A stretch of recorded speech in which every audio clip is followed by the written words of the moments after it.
So in lesson 9.1, we're starting a new unit where we're going to actually be looking at solving quadratics using different methods. The first few are we're going to solve using graphs and by creating tables. So the vocabulary that we're going to focus on in this lesson is zeros of a function,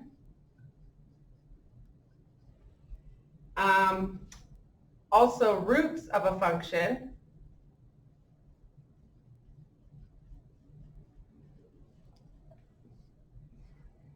and then quadratic equation we already know.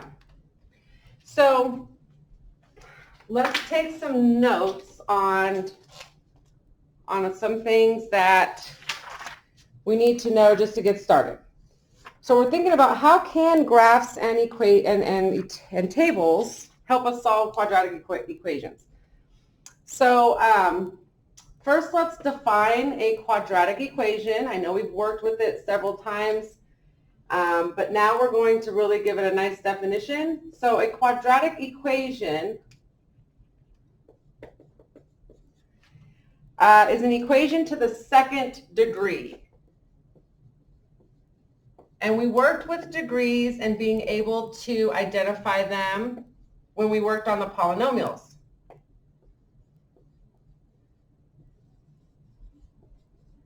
The degree of this specific polynomial is what gives it that parabola. So it starts to go one direction, which would be 1 degree, and then it shifts to the other, which is coming from the second degree, which is what we're doing x squared. Okay, so if you look, f of x equals x squared minus 16 is a related equation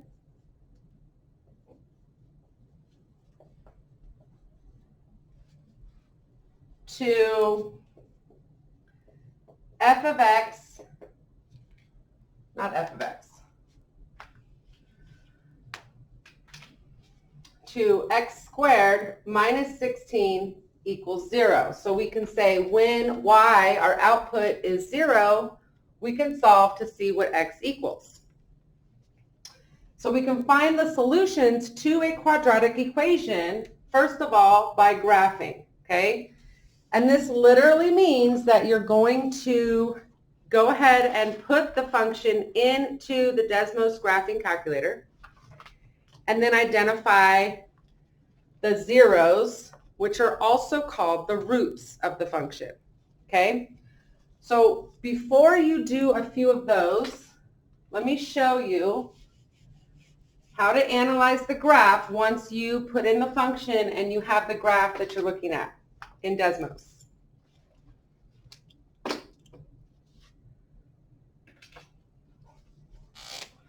So let's say you have a graph of a parabola.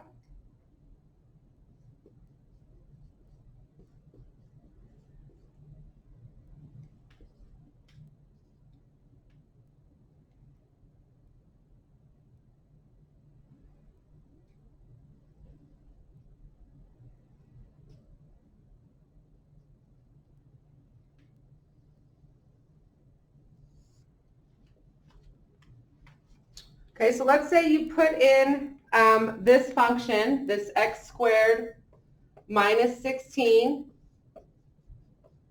and this is what you see in Desmos. This is what you should see in Desmos. The solutions to this quadratic equation are the two x-intercepts. So when we're looking for solutions,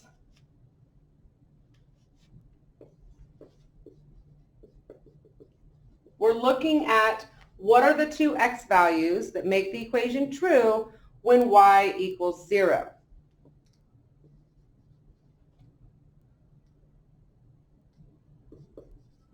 So the value could only have 1, could have 2, could have none, that's still a thing, okay, are the values that make the equation true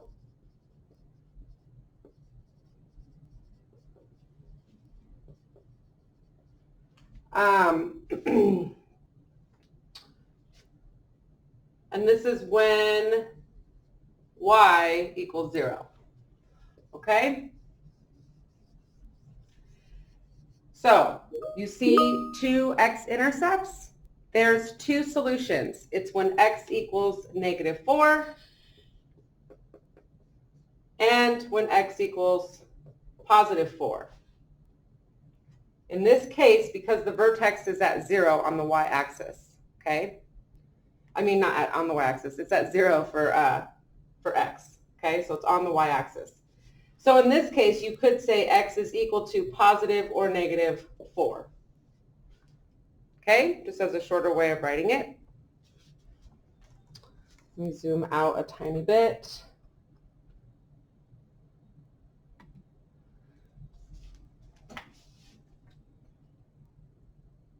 So the x-intercepts represent the solution to the equation. The solutions to the equation are called either zeros or roots. So these are called zeros or roots of the function. That's what we mean when we're talking about the solution at the x-intercepts.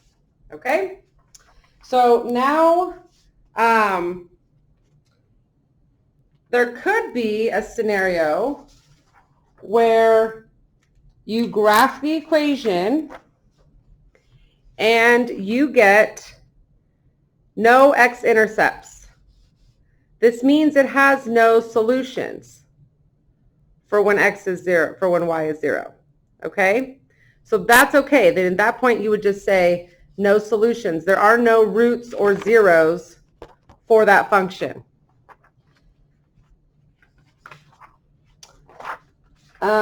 You could also have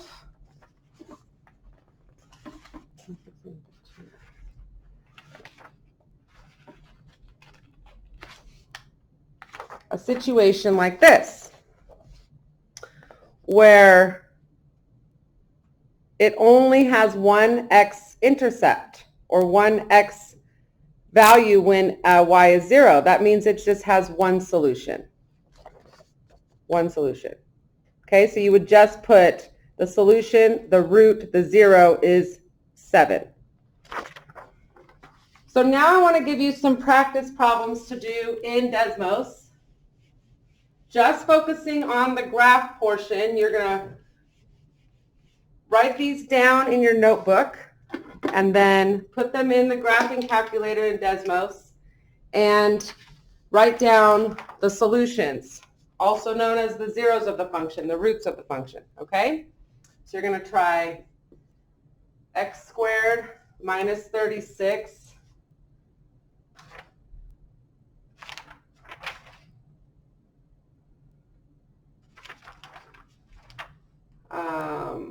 we'll do f of x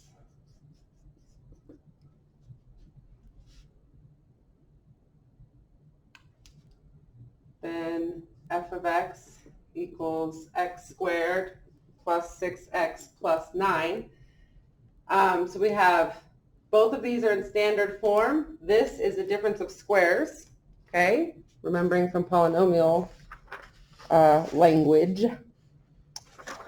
Okay, so do those, pause it, come back when you're ready.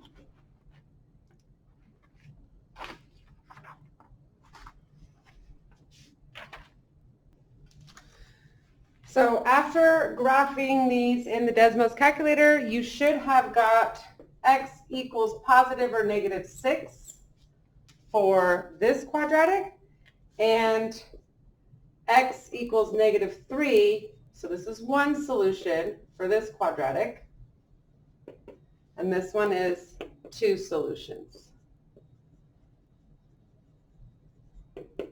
And remember, if it does not touch or intercept the x-intercept of the x-axis, then it's no solution. Okay? In the next video, you're going to see how to use a table, but you're still going to use the Desmos graphing calculator, so I'll show you how to do that in the next part.